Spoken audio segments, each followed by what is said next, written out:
Salam sehat buat kita semua, tetap menjaga kesehatan dan selalu mengikuti aturan protokol kesehatan. Kita berjumpa kembali untuk pembelajaran fisika kelas 12 MIA dan mulai hari ini sampai menjelang ujian semester 1 bulan Desember, kita khusus membahas soal-soal dari materi pembelajaran yang sudah kita pelajari sebelumnya. Pada kesempatan kita kali ini, kita akan sama-sama melihat dan membahas soal dan pembahasan yang diambil dari topik arus listrik searah, mulai dari pertemuan yang pertama sampai pertemuan yang keempat. Mari ikuti dan perhatikan dengan serius. Kita masuk soal yang nomor 1. Sepotong kawat penghantar AB dihubungkan dengan sumber tegangan 10 volt yang kemudian dirangkai dengan voltmeter dan amperemeter seperti gambar di bawah ini. Ini gambar soalnya.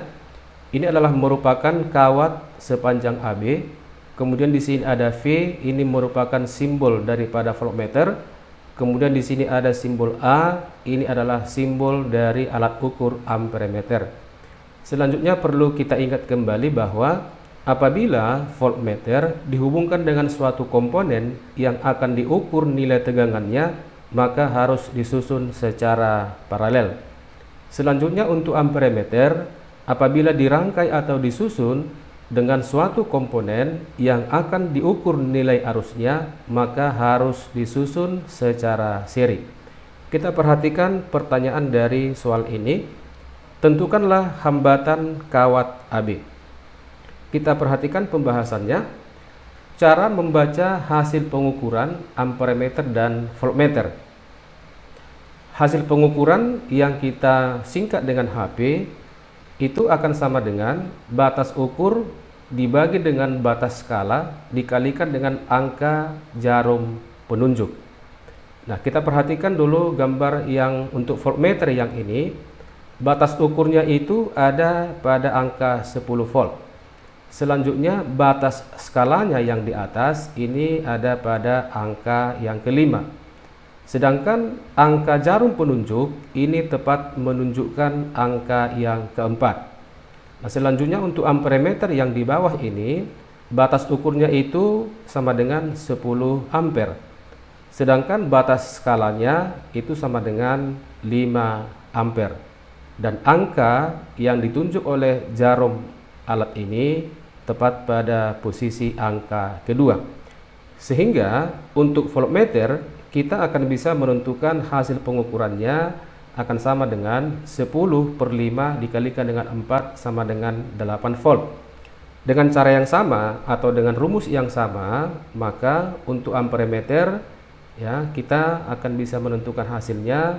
Hasil pengukurannya sama dengan 10 per 5 dikalikan dengan 2 sama dengan 4 ampere.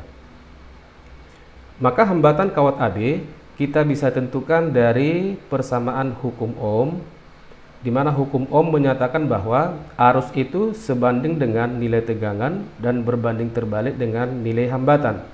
Maka dari persamaan ini kita bisa menentukan persamaan hambatan R akan sama dengan tegangan dibagi arus akan sama dengan tegangan tadi sudah kita peroleh 8. Kemudian arusnya sama dengan 4, maka nilai hambatan AB itu sama dengan 2 ohm. Kita lanjutkan dengan soal yang nomor 2. Perhatikan rangkaian di bawah ini. Ini rangkaiannya. Ini adalah voltmeter, kemudian ini amperemeter. Selanjutnya ini adalah simbol sumber tegangan arus yang searah. Kemudian ini ada hambatan 3 ohm. Selanjutnya di sini ada hambatan 4 ohm dan hambatan 8 ohm.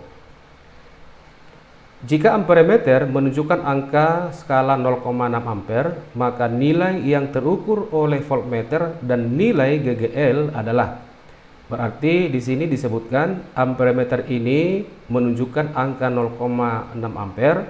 Pertanyaannya adalah angka yang ditunjukkan atau terukur oleh voltmeter dan nilai GGL yang ini. Kita lihat pembahasannya. Hasil terukur voltmeter merupakan hasil kali arus dengan hambatan total rangkaian. Nah, kita perhatikan rangkaian soal ini. hambatan itu ada di posisi tengah ini. Ada 3 ohm, 4 ohm, dan 8 ohm. Sehingga kita pisahkan dulu rangkaiannya.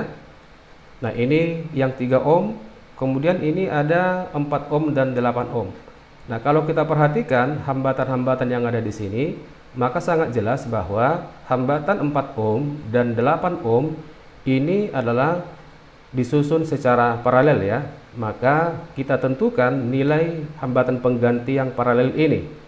Maka 1/R paralel sama dengan 1/4 ditambah 1/8 itu akan sama dengan 3/8, sehingga R paralel atau RP itu akan sama dengan 8/3 ohm. Nah, selanjutnya kita sederhanakan susunan daripada hambatan ini ya, yang 3 ohm, yang ini, kemudian yang sudah kita cari tadi pengganti ini sama dengan 8/3 ohm, sehingga ini sangat jelas bahwa kedua hambatan ini adalah susunan seri. Maka untuk menentukan hasilnya kita jumlahkan saja. Maka R total itu akan sama dengan 3 ditambah 8/3 sama dengan 17/3 ohm. Nah, besar tegangan yang terukur oleh voltmeter adalah V akan sama dengan I dikalikan dengan R sama dengan arusnya tadi sudah ada 0,6 ampere dikalikan dengan R total sama dengan 17/3, maka hasilnya sama dengan 3,4 volt. Selanjutnya, karena voltmeter terhubung secara paralel ya dengan GGL yang ini voltmeter, ini GGL, ini sangat jelas hubungan paralel. Maka kita gunakan prinsip susunan paralel, yaitu nilai tegangannya akan sama. Sehingga nilai GGL daripada sumber tegangan arus searah ini akan sama dengan nilai yang terukur pada voltmeter. Sehingga nilai GGL-nya akan sama dengan 3,4 volt. Selanjutnya kita perhatikan soal yang nomor 3. Seutas kawat platina memiliki koefisien suhu 9 kali 10 pangkat negatif 6 per derajat Celcius yang panjangnya 3 meter memiliki hambatan 20 ohm. Kawat platina kedua panjangnya sama tetapi diameternya setengah kali diameter kawat pertama. Tentukanlah bagian A, hambatan kawat yang kedua. B, pertambahan hambatan kawat platina pertama jika mengalami pertambahan suhu 100 derajat Celcius. Kita perhatikan pembahasannya. Dari informasi soal disebutkan bahwa R1 sama dengan 20 ohm, L1 sama dengan L2 sama dengan 3 meter, Rho1 sama dengan Rho2 sama dengan Rho. Rho itu adalah hambatan jenis. Nah, karena bahannya adalah sejenis, maka nilai Rho-nya akan sama. Nah, di sini diameter D2 katanya hanya sama dengan setengah diameter yang pertama. Dan koefisien suhu atau koefisien muai panjang ya 9 kali 10 pangkat negatif 6 per derajat Celcius, dan pertambahan suhu delta T ya sama dengan 100 derajat Celcius. Nah, kita masuk untuk pertanyaan bagian A, hambatan kawat kedua yang kita simbolkan dengan R2. Ya, nilai hambatan sepotong kawat itu dirumuskan sama dengan R sama dengan Rho dikalikan dengan L dibagi dengan A. Rho itu adalah hambatan jenis, L adalah panjang kawat, dan A itu merupakan luas penampang daripada kawat. Nah, selanjutnya kita cari dulu perbandingan luas penampang kawat kedua terhadap luas penampang kawat yang pertama ya. Maka A2 dibagi A1 sama dengan 1/4 V D2 kuadrat dibagi 1/4 V D1 kuadrat. Nah, atas dan bawah ini ada 1/4 V, kita matikan. Maka perbandingan untuk A2 banding A1 itu akan sama dengan 1/4. Nah, sehingga perbandingan R1 dan R2 kita bisa langsung buat persamaannya ya. R1 sama dengan Rho dikali L1 dibagi A1 per R2 nya sama dengan Rho dikali L2 dibagi dengan A2. Dari informasi soal disebutkan bahwa bahannya sejenis, maka Rho-nya ini akan saling meniadakan ya, saling meniadakan. Demikian juga dengan L-nya ya, L1 ya, L1 dan L2 itu sama dengan 3 meter ya, berarti sama nilainya, berarti akan habis juga. Maka perbandingan R1 banding R2 akan sama dengan perbandingan luas A2 dibagikan dengan luas A1, maka hasilnya akan sama dengan 1 berbanding 4. Maka dari persamaan ini kita bisa menentukan nilai daripada R2 akan sama dengan 4 kali R1 sama dengan 4 dikali 20 sama dengan 80 ohm. Untuk bagian B, pertambahan hambatan platina yang pertama. Nah, ini ada prinsip yang perlu kita pahami, yaitu akibat pertambahan suhu, maka kawat platina akan memuai secara panjang. Yang kedua, hambatan sebanding dengan panjang, ya. Dari persamaan ini kita perhatikan hambatan R itu sebanding dengan nilai panjang kawat, ya. Maka pemuaian hambatan sebanding dengan pemuaian panjang. Nah, sehingga RT ini hambatan akhir akan sama dengan R0, ini hambatan mula-mula, ditambah dengan R0 dikali dalam kurung alfa dikalikan dengan delta T atau pertambahan suhu. Atau R0-nya kita pindahkan ke ruas kiri, maka RT dikurang R0 sama dengan R0 dikali dalam kurung alfa dikalikan dengan delta T. Di mana RT dikurang dengan R0, ya, itu akan sama dengan delta, ya, delta R, maka akan sama dengan R0-nya 20, alfanya tadi 9 kali 10 pangkat dengan 6 dikalikan dengan delta T pertambahan suhu sama dengan 100, maka pertambahan hambatan platina yang pertama itu akan sama dengan 0,018 ohm atau sama dengan 18 mili ohm. Selanjutnya kita perhatikan soal yang terakhir, soal yang nomor 4. Perhatikan rangkaian di bawah ini. Ini rangkaiannya. Nah, kalau kita perhatikan rangkaian ini, di sini ada dua sumber tegangan arus searah, yaitu yang ini GGL pertama, ya, GGL pertama dengan hambatan dalamnya R1. Selanjutnya di sini ada GGL kedua dengan hambatan dalamnya R2. Sedangkan R3 dan R4 ini kita sebut sebagai hambatan luar. Jika R1, ya, sama dengan R2 sama dengan 0,5 ohm, kemudian R3 sama dengan 1 ohm, R4 sama dengan 4 ohm, GGL1 sama dengan 3 volt, GGL2 sama dengan 6 volt, tentukanlah bagian A, arus rangkaian, bagian B, beda potensial ujung-ujung AD, yang ini, ya, ujung AD, bagian C, beda potensial ujung AC, yang ini, A sampai C. Kita lihat pembahasan soal ini. Kita masuk pada pertanyaan bagian pertama, arus, ya. Nah, untuk menentukan arusnya yang seperti ini, kita bisa memisalkan arah putaran arusnya, ya. Ada dua kemungkinan di sini yang bisa kita buat. Bisa kita buat searah putaran jarum jam, bisa juga berlawanan putaran jarum jam. Jadi tidak ada yang salah, ya. Bisa kita buat searah putaran jarum jam, bisa kita misalkan berlawanan putaran jarum jam. Nah, pada soal ini kita sepakati bahwa kita misalkanlah arah putaran arus di sini adalah berlawanan putaran jarum jam. Seperti ini, ya, tanda panah ini menyatakan berlawanan putaran jarum jam, ya. Ini adalah nilai arusnya. Nah, maka untuk menentukan arusnya kita bisa pergunakan persamaan sigma. Sigma inilah jumlah total dari GGL ditambah dengan sigma atau jumlah total perkalian arus dengan hambatan, ya, dengan hambatan itu akan sama dengan 0. Nah, caranya adalah seperti ini. Kalau kita memulai dari GGL yang kedua, GGL kedua, karena tadi putarannya seperti ini, perhatikan, ya, putarannya berlawanan putaran jarum jam, maka nilai GGL untuk yang kedua ini pertama kali kita akan bertemu dengan kutub yang pendek ini. Ini kutub negatif, ya. Yang panjang ini adalah kutub yang positif. Maka GGL untuk yang kedua itu adalah negatif nanti. Selanjutnya kita ikuti putarannya. Nah, setelah kita sampai di GGL pertama, ternyata kita terlebih dahulu menjumpai kutub yang panjang atau kutub yang positif, maka nilai GGL-nya nanti kita buat bertanda positif.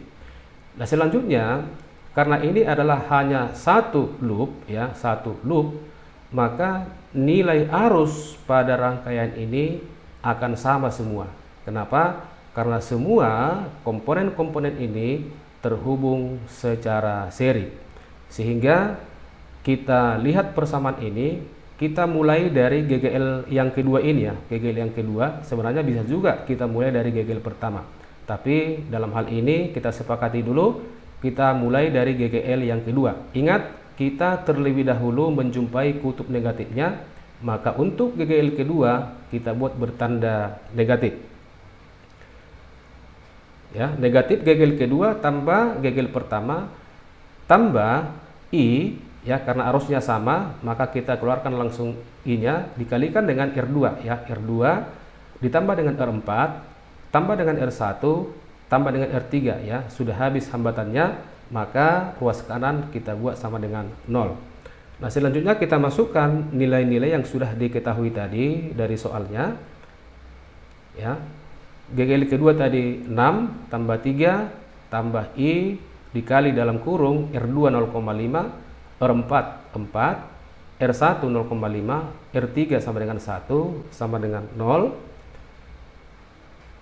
Maka penjumlahan ini sama dengan negatif 3, kemudian perkalian ini ya akan sama dengan 6I sama dengan 0.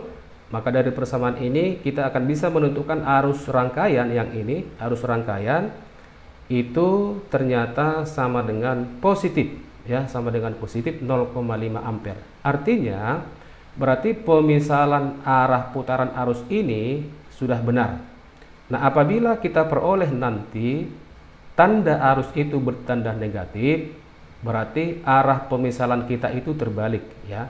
Arah pemisalan kita itu terbalik. Tetapi arusnya kita akan buat bertanda positif. Nah, selanjutnya kita akan menentukan beda tegangan ujung-ujung AD. Perhatikan ya, ini ujung atau titik A, ini titik D. Yang ditanya adalah beda tegangan antara ujung A sampai ujung D. Nah, untuk menentukan beda tegangan antara dua titik, kita bisa pergunakan persamaan. Ya, persamaannya adalah VAD itu sama dengan sigma GGL ditambahkan dengan sigma I dikalikan dengan R ya, sigma I dikalikan dengan R. Nah, sehingga sigma untuk GGL kalau kita lihat ujung A sampai ujung D itu hanya GGL pertama yang ada ya. Nah, kemudian putaran arusnya tadi seperti ini, maka kita ketemu dengan kutub yang positif GGL 1, maka ini positif ya, positif ditambah dengan arus yang mengalir pada baterai ini ya, I dikalikan dengan R1, maka VAD akan sama dengan 3 ditambah dengan I tadi sudah kita peroleh 0,5 dikalikan dengan R1 0,5, maka hasilnya sama dengan 3,25 volt. Selanjutnya bagian C, beda tegangan ujung-ujung AC. Perhatikan ya, ini titik A, kemudian ini titik C. Nah, sebenarnya di sini ada dua jalur yang bisa kita pilih. Bisa juga dari A, perhatikan ya, dari A kemudian ke W lalu ke C. Yang kedua dari A, perhatikan, ke D lalu ke C. Nah, sekarang kita ambil saja jalur dari A, dari titik ini ke titik D sampai ke titik C. Nah, untuk menentukan nilai tegangan antara dua titik itu sama persamaannya ya, sama persamaannya seperti yang sini tadi. Maka VAC ini maksudnya ujung AC akan sama dengan sigma GGL ditambah dengan sigma perkalian arus dengan hambatan. Nah, kalau kita perhatikan titik A sampai titik C, kita ambil jalurnya yang ini, maka GGL-nya tetap hanya GGL pertama yang kita jumpai, tetapi hambatannya akan ada dua. Yang pertama adalah hambatan dalam untuk GGL ini dan hambatan luar R3 ya. Sehingga kita masukkan harga-harganya.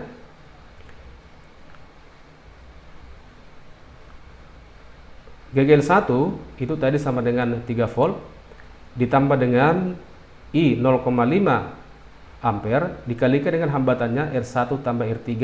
R1 tadi 0,5, R3 sama dengan 1, maka beda tegangan ujung-ujung AC itu akan sama dengan 3 tambah 0,75 akan sama dengan 3,75 volt. Demikianlah pembelajaran kita kali ini. Semoga bermanfaat. Terima kasih atas perhatian kalian semua.